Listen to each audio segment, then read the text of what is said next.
Assalamualaikum. Ito yung pinakamadali at pinakamabilis na paggisa ng mulukiya. So, paanoorin niyo ang aking video hanggang sa dulo para malaman yung aking recipe. Ito yung ating saluyot, napaka-fresh na pinili sa market. After 1 hour, natapos ko na rin.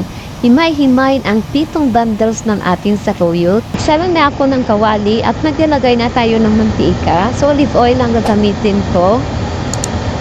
Pag mainit ng ating mantika, ilalagay na natin ang ating chicken. So, haluin natin ang ating chicken.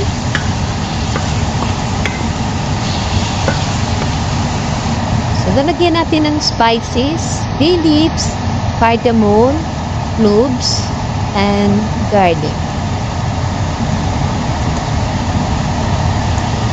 Then, imimix natin.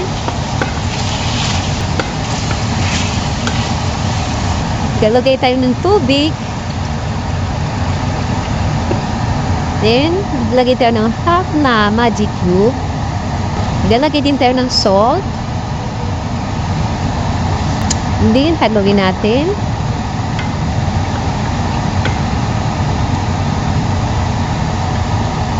Takpan natin ng mga 30 minutes hanggang sa hindi maluto ang ating chicken. After 30 minutes, i-check natin ang ating chicken. Tanggalin natin yung mga puti-puti niya.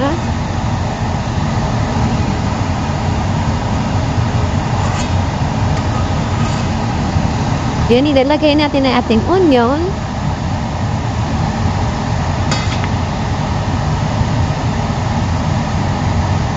Takpan natin ulit. So, i-check natin ang ating chicken.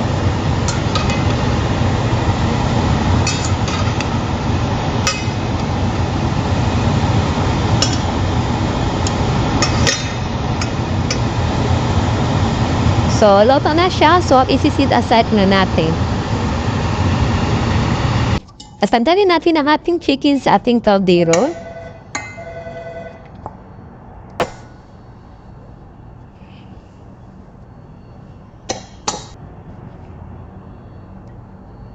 Then, i-distract natin ang ating onion. Hindi na natin kailangan. At yung ating bay leaves at saka yung mga cinnamon stick, cardamom, itatapon din natin. Yung ititira lang natin ang ating sabaw, ito yung kailangan natin. Himayin na natin ang ating chicken.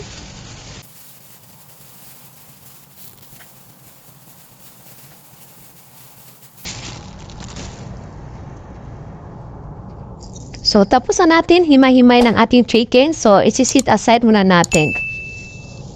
Dilagay tayo ng olive oil. Then, unahin natin ang ating onion.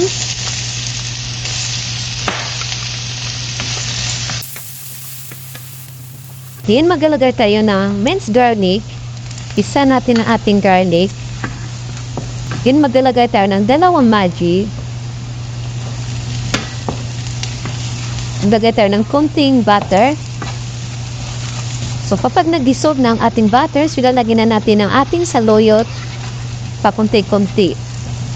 Ito ang ating saluyot. Kadami-dami niya, guys. So, ilalagay natin. Pakunti-kunti.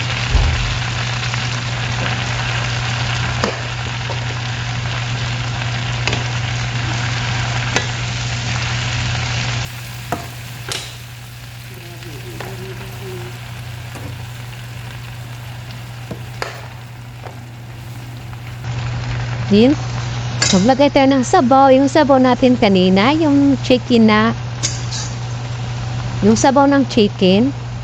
Gagay ulit tayo ng saluyot. Then, haluin natin sa ilalim para yung hindi pa naluto, pumunta sa ilalim. Tsaka yung naluto, pumunta naman sa ibabaw. Para magkapantay-pantay yung pagtaluto ng ating saluyot. Maglalagay ulit tayo ng sabaw ng ating manok.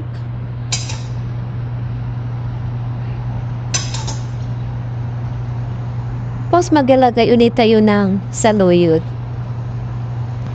Tapos haluin natin para yung saluyot na naluto sa ilalim ay pumunta sa ibabaw para magkapantay-pantay ulit ang kanyang pagkaluto. So, kapag ganito na ulit ang texture ng ating saluyot, so magdadagdag na naman tayo hanggang sa hindi maubos ang ating saluyot.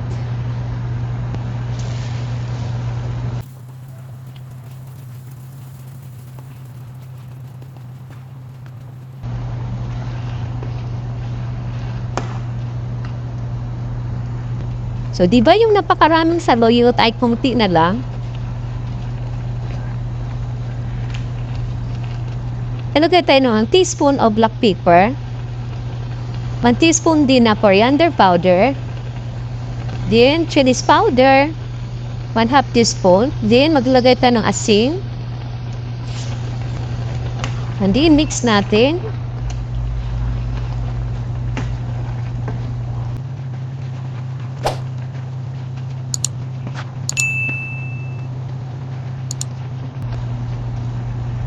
Then, ilalagay na natin ang ating shredded chicken.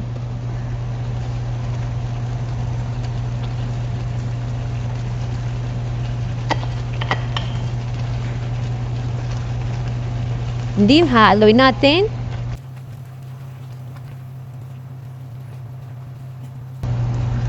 Gawa tayo ng garnish niya. We have to put butter. Then, maglagay tayo ng garlic. Lagay natin ang coriander leaves.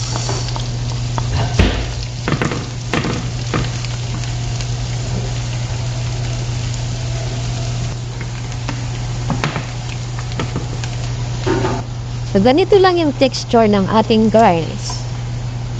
Ibalik natin si kawali. Na ating garnish. It was nothing but let's go. I will give it to you.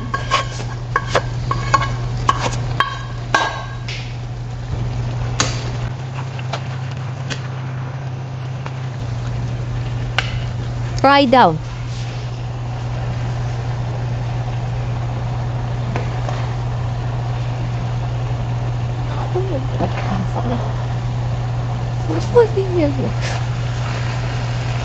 Then, ilalagay natin sa ating serving plate. Ibugos lang natin ang ating